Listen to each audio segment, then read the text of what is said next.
रोटराक्ट club of Cuttack पक्षर सड़क सुरक्षा जीवन रक्षा थीम को नहीं एक सौहार्दपूर्ण क्रिकेट टूर्नामेंट आयोजित हो जाइछि।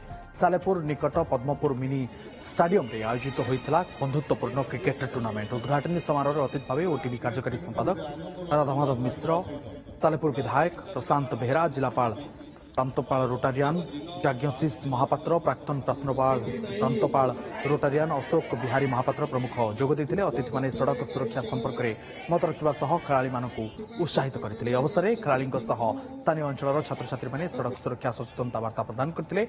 Rest of central team Cuttack और रोटारी क्लब ऑफ जलेश्वर मध्य मैच खेल जाता। रोटारी क्लब ऑफ जलेश्वर को 6 विकेट परास्त कर चैंपियन होती rest of central team Cuttack. ए आयोजन आमर rotaract club of Cuttack central प्रति वर्ष रोटराक्ट प्रीमियर लीग गोटे क्रिकेट टूर्नामेंट आम करूँ। विभिन्न विभिन्न थीम समाज विभिन्न वार्ता आम दवाई क्रिकेट को गोटे मध्यम करूँ। स्कूल पिला कॉलेज पिला केमती आम वार्ता दवा जे सड़क आम निजे सुरक्षित रहा सहित अन्य सुरक्षा प्रदान करने निजर अभ्यास द्वारा से आज आम रोटराक्ट प्रीमियर लीग जोटा आम तृतीय वर्ष आम आयोजन करूँ। आयोजनटा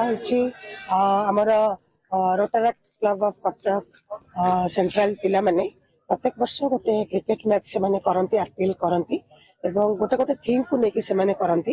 ए वर्षर थीम से माने क्रिकेट फॉर रोड सेफ्टी रखिचंती। जेहेतु सड़क दुर्घटना एवं यही यंग पिला माने सड़क दुर्घटना रे बेसी सम्मुखीन हेउचंती, तेनु से माने एई थीम को रखि क्रिकेट हमर खेलुचंती। समस्त को आमे खेलिवा सहित समस्त को आमे सड़क सुरक्षार वार्ता मध्ये देलु एवं समस्त को मध्ये शपथ पाठ मध्ये करेलु। तेनु आशा करूछु निश्चिंत भाबरे एई हमर जो स्टाटा फलप्रद हेबो।